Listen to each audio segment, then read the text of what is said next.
Part one में हम सभी ने देखा था कि लीडर को होश आ जाता है। उसके बाद उन्हें पता चलता है कि उनका एक रीइंकार्नेशन हुआ है।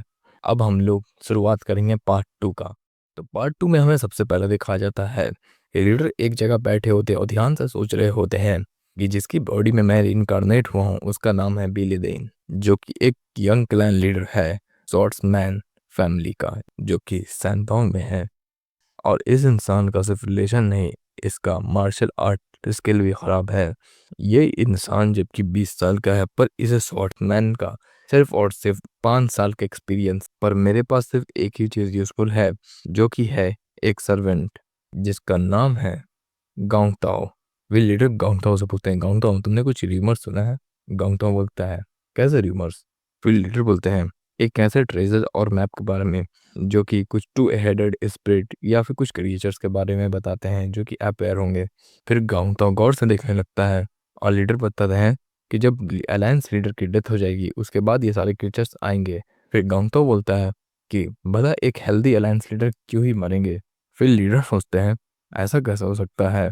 जब मैं यहाँ रीइंकार्नेट हुआ तो वहाँ पे पॉसिबिलिटी ये है कि उन्हें वहाँ पे मर जाना चाहिए था। यहाँ पे कोई र्यूमर्स भी नहीं है कि रिलायंस लीडर की डेथ हो चुकी है। आखिर ये चीज़ हो क्या सकता है और ये चल क्या रहा है? क्या ये लोग छुपा रहे हैं मेरी डेथ को? फिर लीडर सोचने लगते हैं और फिर उन्हें ये समझ आता है कि ऐसा भी हो सकता है कि मेरे मरने से जिंगू में बहुत ज़्यादा इम्पैक्ट पड़ सकता है, जिसकी वजह से लोगों को लगेगा कि जिंगू कमज़ोर हो गया, इसीलिए ये लोग ये सारी चीज़ें छुपा रहे हैं।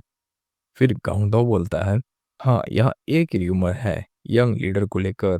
तो फिर तो फिर लीडर बोलते हैं, कैसा र्यूमर? फिर गांगडो बताता है, पूरे गांव में एक ऐसा र्यूमर फैला है कि आपने अपना माइंड लूज कर दिया है मिस सॉन्ग से मार खाने के बाद। फिर लीडर सोचते हैं ये बहुत ही गंदा र्यूमर है और बहुत एम्बैरेसिंग है। फिर लीडर पूछते हैं, क्या मिस सॉन्ग सच में इतना प्रेटी है कि मैंने अपना माइंड लूज कर दिया और उन्होंने मुझे मारा? फिर गांगतो बताता है हंसते हुए कि हाँ, र्यूमर्स तो ऐसे हैं कि वो पूरे ईस्ट में सबसे ज़्यादा खूबसूरत है। लोग लाइन लगाते हैं उनकी बस एक झलक देखने के लिए, वो इतनी ज़्यादा सुंदर है। फिर लीडर बोलते हैं, मुझे तो ऐसा कुछ भी याद नहीं। फिर लीडर सोचते हैं, मैंने तो अपने पास्ट में बहुत सारी वुमेन्स को डेट किया है, जिनमें से कुछ 4 beauties of the central plain भी थी और वर्ल्ड की सबसे ज़्यादा खूबसूरत और उस समय की वर्ल्ड की सबसे ज़्यादा ग्रेटेस्ट ब्यूटीफुल वुमेन को भी मैंने डेट किया है। पर मुझे आज तक किसी से भी सच्चा प्यार नहीं हुआ है, क्योंकि मैं बहुत जल्दी अपने यंग एज ही में मास्टर बन गया था। वो वुमेन मुझे ट्रीट करते थे एज अ तैन हैजिन। वो मुझे एक इंसान से ज़्यादा एक मास्टर की तरह ट्रीट करती थी और मेरे लिए बस एक ही चीज़ प्यार था, वो है मेरा स्वॉर्ड। फिर लीडर खड़े हो जाते हैं और लीडर को देख के गांगडो बोलता है, आपको अभी भी उससे मिलना है मार खाने के बाद भी? मैं समझ सकता हूँ आपको यंग मास्टर। फिर लीडर बोलते हैं, भूल जाओ उसे। फिर गांगडो बोलता है, किसे भूल जाऊं? फिर लीडर बोलते हैं, मिस सॉन्ग को भूल जाओ, जो कि बेस्ट ब्यूटी है, और मेरे लिए एक स्वॉर्ड लेके आओ अभी। फिर गांगडो बोलता है, आपको एक स्वॉर्ड क्यों चाहिए? फिर लीडर बोलते हैं, ये भी कोई पूछने की बात है? एक मार्शल आर्ट को हमेशा एक स्वॉर्ड की ज़रूरत पड़ती है। फिर गांगडो बोलता है, आपने सच में अपना दिमाग लॉस्ट कर दिया है। फिर वो स्वॉर्ड ला के देता है। फिर लीडर बोलते हैं, बहुत ज़्यादा समय हो गया मुझे स्वॉर्ड पकड़े हुए, जब मैं पीक पे था तब किसी भी एनिमी में इतनी ताकत नहीं थी कि मैं अपने उसमें स्वॉर्ड यूज़ करूं। बट मैं फेल हो गया था पहुंचने में मासिव स्वॉर्ड रिलैम में। जबकि मैं मार्शल गॉड था तब भी। एक ऐसा स्टेट जहां पे मैं फ्रीली अपने दिमाग में एक स्वॉर्ड बना सकता हूं जो कि इनविंसिबल होगा, और इस दुनिया में ऐसा कुछ भी नहीं होगा जिसे मैं फिर काट नहीं सकता। पर मैं अभी रिबॉर्न हुआ हूँ। अब मैं पुरानी वाली गलती को फिर से नहीं दोहराऊंगा जो कि मैंने पास्ट में दोहराया था। फिर गांगतो बोलता है, यंग लीडर क्या आप रिवेंज लेने की कोशिश करेंगे मिस सॉन्ग से इस टॉड का यूज़ करके? फिर लीडर बोलते हैं, क्या? फिर गांगतो बोलता है, आप ये नहीं कर सकते हैं। फिर लीडर बोलते हैं, ये तुम क्या कह रहे हो? तो लीडर सोचते हैं, इन लोग के फेस तो नहीं लगता कि ये लोग मजाक कर रहे हैं। फिर लीडर ये भी सोचते हैं कि मुझे तो शर्म आ रही है, किस काइंड का पर्सन होगा ये जिसकी ये ओरिजिनल बॉडी होगी।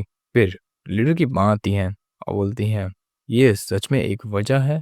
फिर गांगतो नीचे झुक के बोलता है, आपका स्वागत है। फिर लीडर की माँ बोलती है, क्या तुम सही में ट्राई कर रहे थे हार्म करने को हॉलिंग को? फिर लीडर की माँ पूछती है, क्या तुम सही में कोशिश कर रहे थे नुकसान पहुंचाने का फॉलिंग को? फिर लीडर बोलते हैं नहीं, ये कोई कारण नहीं है। तो लीडर की माँ बोलती है तो तुमने हाथ में स्वॉर्ड क्यों पकड़ा है? फिर लीडर सोचते हैं ये कैसा इंसान है जिसके स्वॉर्ड पकड़ने पे लोग इतना ज़्यादा हैरान हो रहे हैं। फिर लीडर बोलते हैं मैं अब सीरियसली मेहनत करूंगा मार्शल आर्ट पे आज ही से। फिर गांग तो हैरान हो जाता है और लीडर की माँ बोलती है तुम मार्शल आर्ट ट्रेनिंग करोगे? फिर लीडर की माँ बोलती है तुम थोड़ा कम झूठ बोलो, तुम बहुत ज़्यादा झूठ बोलने लगे हो। फिर लीडर बोलते हैं मदर मुझे नहीं पता मैं क्या करने वाला हूँ इस शॉर्ट के साथ फ्यूचर में। फिर लीडर की माँ हैरान हो जाती है और लीडर बोलते हैं पर मैं कभी भी अपनी फियांसी को कभी भी इस शॉर्ट से हार नहीं करूँगा और मैं इस शॉर्ट्स का यूज़ करूँगा अपने से कमज़ोर लोगों की मदद करने के लिए। लीडर की माँ फिर हैरान हो जाती है और देखती है गौर से। फिर लीडर सोचते हैं ये तो बहुत क्रेजी बात है कि मैंने एक फैमिली तक स्टार्ट नहीं किया है स्वॉर्ड मास्टर होने के बाद भी, और मुझे ये भी नहीं पता है कि मैं इस बॉडी में क्यों रिइंकार्नेट हुआ हूँ। फिर लीडर अपनी माँ से बोलते हैं आप चिंता मत करिए माँ। फिर उसकी माँ फिर हैरान हो जाती है। वीडियो में दिखाया जाता है कि लीडर मेडिटेशन कर रहे होते हैं और उनकी अंदर से एक ब्लू ऑरा निकल रहा होता है जो कि आखिर में एक सर्कल बन जाता है। फिर लीडर बोलते हैं मैंने 5 साल के पुअर मार्शल आर्ट को कन्वर्ट कर दिया है प्योर इंडियन मार्शल आर्ट से। फिर आगे लीडर सोचते हैं जितना ज़्यादा देर तक हम कॉन्शियस रहेंगे उतना ही ज़्यादा हमें मार्शल आर्ट के सर्कुलेशन जो भी माइंड में आर्ट होगा उसका बेस्ट आर्ट जो कि दुनिया में सबसे ज़्यादा बेस्ट है वो हमें अलाउ करेगा परफॉर्म करने के लिए कि वह ब्रीथिंग कंट्रोल को। और अभी से मैं अपना इंक्रीज कर रहा हूँ मार्शल आर्ट का लेवल और उसके स्टैमिना जो कि ब्रीथिंग सर्कुलेशन की मदद से। फिर हमें एक गाँव तो दिखा जाता है, यहाँ पे वो आके बोलता है मास्टर यहाँ पे एक बहुत बड़ी प्रॉब्लम हो गई है। फिर मास्टर सोचते हैं कि आखिर वो टाइम आ ही गया जहाँ पे अलायंस लीडर मर चुके हैं।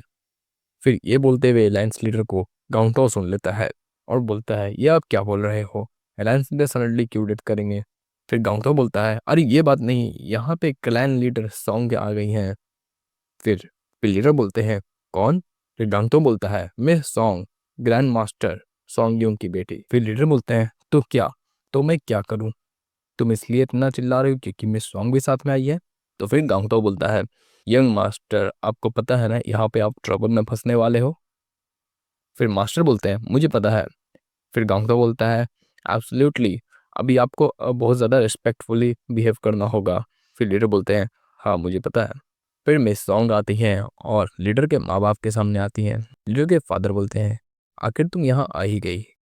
फिर मिस सॉन्ग को लीडर देखते हैं और बोलते हैं ये तो मेरे सोच से भी ज़्यादा प्रीटी है। और लीडर ये सोचते हैं इसके पीछे यही रीज़न था जो अपना माइंड लॉस्ट कर दिया। फिर लीडर और गांगताओ थोड़ा सा रिस्पेक्ट में झुक जाते हैं। फिर हमें सॉन्ग यूजिन दिखाए जाते हैं और बोलते हैं क्या तुम दोनों ठीक हो? और वो बोलते हैं मुझे माफ़ कर देना एक्सीडेंट को लेकर। फिर वो मिस सॉन्ग की तरफ देखते हैं और बोलते हैं अपोलोजाइज करो। पर लीडर के फादर आके बोलते हैं नहीं नहीं उसकी उसमें कोई गलती नहीं है।